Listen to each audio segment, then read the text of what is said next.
Hello, everyone. Today I want to talk about pyramids, most specifically the Pyramid of the Sun in Teotihuacan. I actually went to that pyramid physically, and that was in, when was it?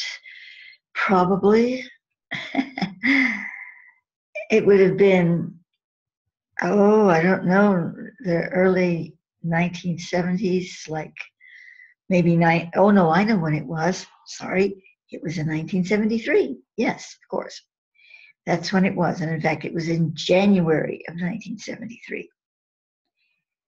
I went there on a special mission, you might say. The ultra beings I was working with at the time, this was prior to Thoth coming into my life. They told me that they told me I would be in contact with my mentor, or rather they termed it benefactor, in the future, but I wasn't quite ready for that yet consciously, So they were working with me in the interim, and they were ultra beings. They had spaceships and stuff, which Thoth doesn't. He doesn't need them, but they did, and they were very, light Merkabic ships, But nevertheless, they were what we would call starships, not spaceships. And my mother and I would see these ships. I had contact with beings come into my room at night, and my mother's room at times, and sometimes they would show themselves to us together. We had some very powerful experiences. We didn't sit down and have a lovely chat. It didn't work that way. They communed with me in my head, but there was not physical conversation when they were embodied in front of us, but there was some mental conversation, very brief. Mainly, they were working with me for helping me to heal in certain ways so I could live long enough to do what I needed to do. And, there were other reasons as well, but that's not the topic of this video, so I won't go into that. But the point is that they requested that I go, and of course my mother went with me, and actually several other people as well, to Mexico. We lived in San Antonio, Texas at the time, so this was a shorter trip than if we'd lived further away. And so we went to Mexico City, and they wanted me to go specifically to the Pyramid of the Sun in Teotihuacan, which is the ancient ruins. Of course, they call it the ancient Aztec ruins, but it's not Aztecs. The Aztecs came in later and, did their thing there. But these pyramids were built eons ago by the master builders. Now, unlike the pyramids at Giza, the peoples that came in and found these areas unoccupied went, wow, what is this? And they sort of took it over, and they did a lot of stuff. I mean, they created the feathered serpent thing on the sides, and they put all their murals up, and they did their sacrifices, and they tunneled under the pyramid and put their sacrificial bodies all around, and they did all of these things to make it their own, and boy, did they ever. I mean, it became their place. However, it was not originally so. Now, the difference between that and the pyramids of Giza was that it was never unoccupied there.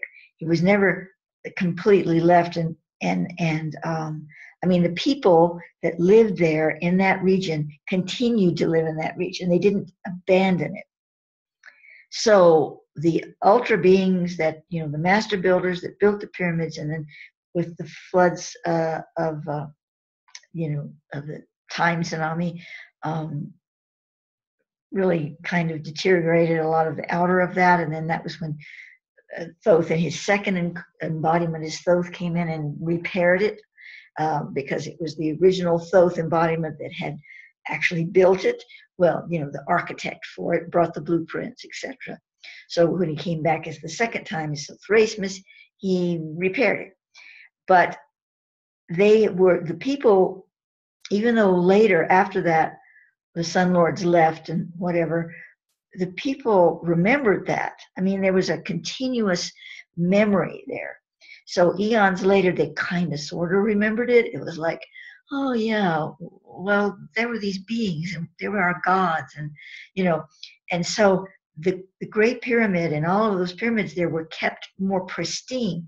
They didn't scribble all over them. Yeah, they put a few little cartouches here and there, but they didn't just tunnel under them and paint them all different colors and make statues all around them and all of this stuff, because they knew that it was sacred as it was. So they were kind of like not really willing to deface what the gods had created. Now in Mexico, and not just Mexico, but in South America and Yucatan and Central America and all of those pyramids, they were utterly and completely abandoned. And a whole story behind that, but they were abandoned. And so the people that chopped through the jungle, you had a jungle terrain that covered things up and found these places, were like, wow, what is this? They had some dim memory of gods, of course, what they call gods coming and going, but they didn't have a continuous living situation with those particular pyramids. So they felt a little more free to just do what they wanted with them. And they did. So that's how they got to be sort of, defaced, or not so much defaced, but taken in by the people and assimilated into that culture, and with their glyphs and their statues and their burial chambers and all of this. But let's go back to the Pyramid of the Sun in Teotihuacan. Of course, all the pyramids there. All pyramids are built over a large, the pyramids that were built by the master builders, the real pyramids, were built over large aquifers because water was necessary for the engine to work, for the transmission of the pyramids to work properly. So these are the pyramids at Teotihuacan are as well. And of course, geologists now know that. They've struck water down in there. So recently there was a discovery underneath the Pyramid of the Sun of a chamber, and I'm going to pause for just a moment because I want to bring another page up here. Okay, we're on this site called nexusnewsfeed.com, uncovering ancient pyramid science at Teotihuacan, where men became gods. Teotihuacan's Lost Kings, a television special, took an hour-long look at the great city, its inhabitants, and the excavation of the Temple of Quetzalcoatl, also known as the Feathered Serpent Pyramid. The program revealed evidence of advanced engineering built into a tunnel system and placed directly underneath the pyramid. As a team excavated the tunnels, viewers witnessed what must be considered the interior of an ancient generator, where combinations of chemical, mineral, water, and possibly electromagnetic fields were introduced into chambers, resulting in some form of energy. How and where this energy was delivered is still unknown, but based on the design of the complex, we now can speculate as to how the entire faculty may have operated. Note that I have purposely called Teotihuacan faculty or facility, as this is exactly what it was, and not a city, as many have speculated. Here's their amazing discovery.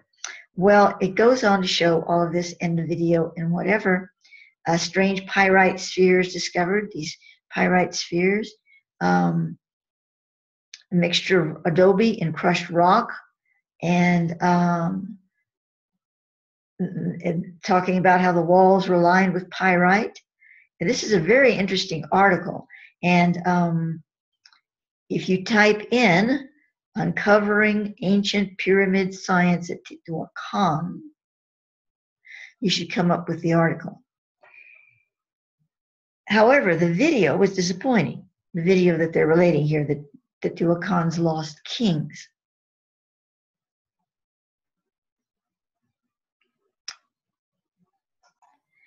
Here we have this video, and I've set it on the little part that I want to share with you. Basically, this video is saying, oh, these people just with their buckets and their little picks, they built all these pyramids. They admit that a culture found them, later on, but they think that the original culture built them this way with the little picks and shovels and the sand and blocks and everything, and they built all this. And it also talks about this under chamber, but they did it for the gods. It was symbolic of the underworld and blah, blah, blah, blah, blah. So it doesn't say anything like the article does. And the article is on target. The video is not. However, this is just a little bit of a scene of them actually finding this thing. Just a few minutes here. Back in the tunnel, where the mass graves were discovered, Gomez's team is slowly making progress. They have found what appears to be a deeper pit, more than 80 yards from the tunnel entrance. As they excavate the pit, the team uncovers something remarkable.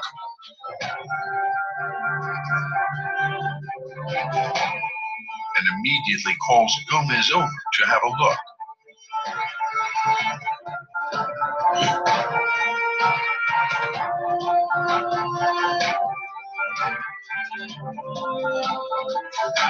The pit contains precious jade artifacts. We found a number of chains and extremely valuable objects. We know they must have been of immense value to the Teotihuacans because they were brought here from far away. This type of jade only exists in Guatemala, 600 miles from Teotihuacan. Whoever owned these objects must have been of high status because they were able to import them. Muy alto.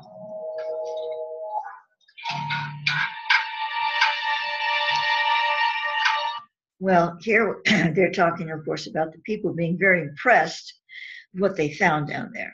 And yes, they probably related it to the underworld and, the symbolic representations that they thought in their minds and hearts about it, but it was already there. And with all those pyrite spheres and the whole thing, I'm trying to find the part where they're really getting into this. I thought I had it. But anyway, let's see if this does it.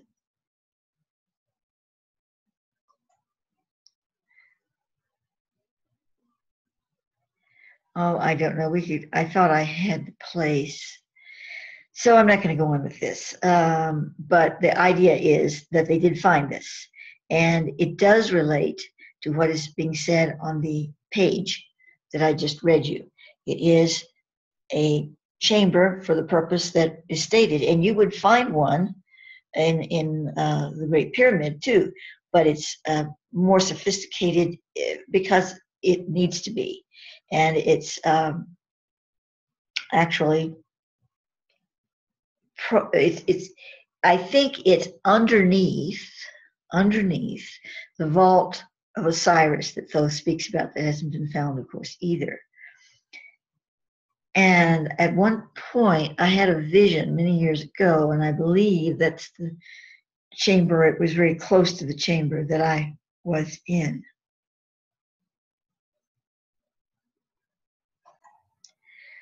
Okay, I hope I'm working this properly because I kind of got mixed up in which screen I was sharing. Because I'm doing the Zoom, using the Zoom now, I'm not familiar with all the details of what you have to do. The other is so simple, but the other also takes a lot more render time. So I'm going to have to repeat some things and hope that I start repeating in the right place. I was showing this screen because this is an artwork I did of temple doors.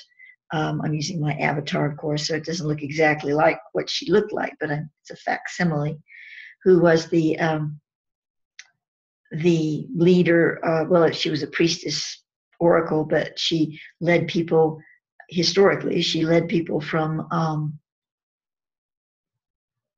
I believe hers would have been the Mayan lands, into North America to get them away from the sacrifices and things like that that were going on. So I just thought I would use it as I talk about this. And what I wanted to share was my personal experience at Teotihuacan.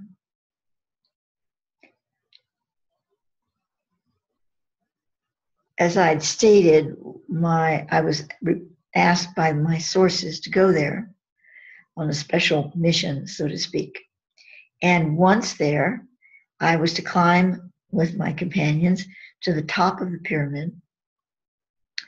And I had these three plates engraved, these three circular copper plates. And one was larger and the other two were smaller. The larger one was about the circumference and size of the bottom of a coffee pot. And on the engravings were very simple symbols and a pyramidical symbol. Actually, I still have the big one, and I should have the small ones, but I haven't been able to find them recently. Anyway, I had these with me, and I was spraying some rubbing alcohol or alcohol of some kind.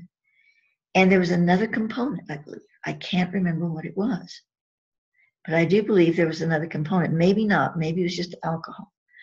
I was to pour a little bit of the alcohol on the very top of the stone of the pyramid on the top. Of course, these things couldn't be done now. My God, they think I was going to blow it up.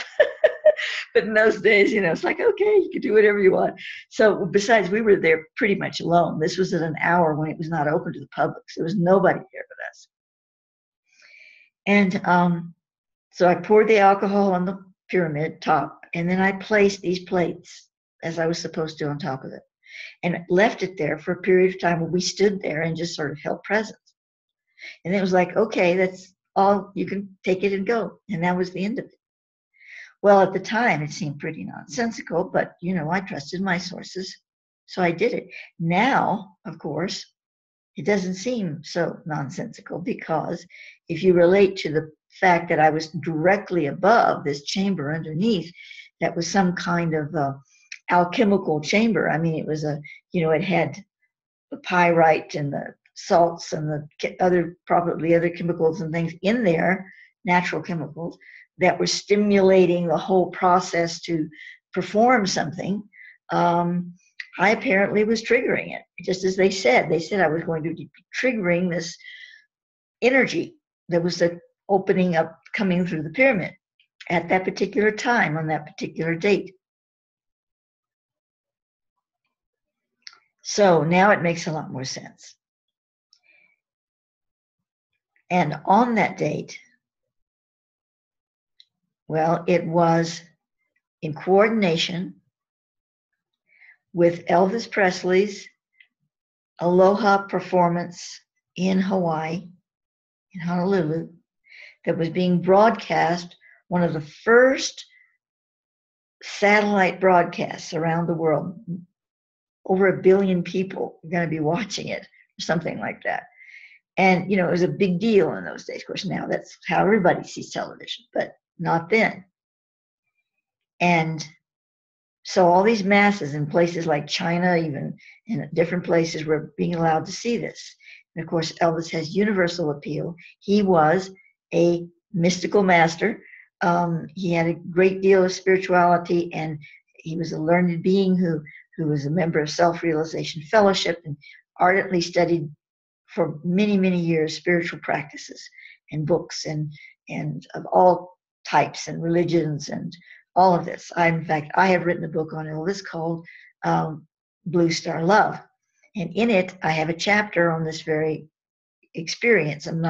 Didn't go as much detail, but I talked about the fact that they had said that his performance was boosting this energy, and I was going to be connecting with it. Of course, it's in Hawaii, which is now I know the base chakra of the Ascension Temple. I didn't know that then.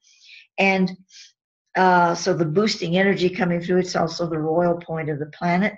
And, there's all kinds of reasons why this energy focused, this wave of love, because so many human beings loved Elvis and still do. And his inner knowledge, certainly he didn't know what I was doing consciously, but his inner knowledge of spirituality and high metaphysical practice enabled him to connect with this and to create this boost of human energy all over the planet that was able to focus through what I was doing on the pyramid. Now remember, this was in the days when, I couldn't put out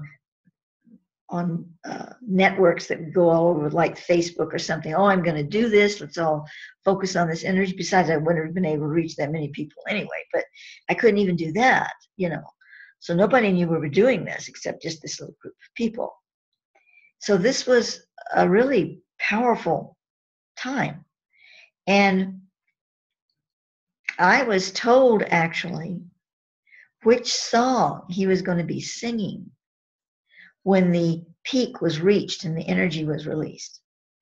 And that when I watched the taped performance of it, because I couldn't see the live because I was there on the pyramid, but it was taped and shown again and just a few months later, because in some areas, I think actually in the United States, it wasn't even shown live. I can't remember exactly. But anyway, I saw the performance, okay, when I got back like a month later. And that very song, when he was singing it, he suddenly just got this chill all over. He shook his shoulders and he looked over his shoulder at his people and just had this smile like, did you feel that? You know, that was the look on his face. And it was exactly in the song that I had been told. Not only that, I've mentioned this before in some videos, but when we flew to Mexico from San Antonio, I was told that we would have an escort, a starship escort, because of certain energies that might want to interfere with this. And, you know, that sounds all sci-fi and everything, but we were flying along, and all of a sudden the pilot says, ladies and gentlemen, if you look out your window, we were on the wrong side of the plane, so I couldn't see it. He said, you will see what appears to be UFOs out there, but don't worry about it. It's just reflections off the clouds. And that was the end of that. So anyway, it did happen. There were a lot of incredible things that happened on this trip that really made me a believer that what we were doing was indeed genuine. Of course, I believed it anyway, but you know, it was an extra validation, shall we say. So that now, in retrospect, I see how what I did was a genuine what do I want to say, alchemical reaction of some kind. It was opening up for a reason, a purpose, way beyond anything that I was actually told. But I feel good about what we did there.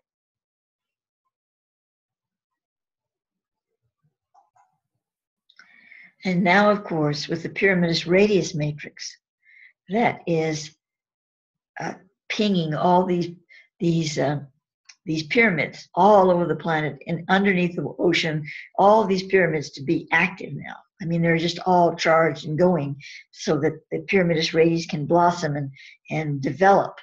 And I'm not going into the video what the Pyramidus radius matrix is. You can Google it and read about what I've written on it. But it is the main grid format that encompasses all the grids now on the planet and is creating the platform for our ascension matrix. So I believe that's all I have to say on the subject at this time. I hope this video comes out well, because I'm still not used to using Zoom, and it's a little more complicated to do it this way. So many blessings to you all. Until next time.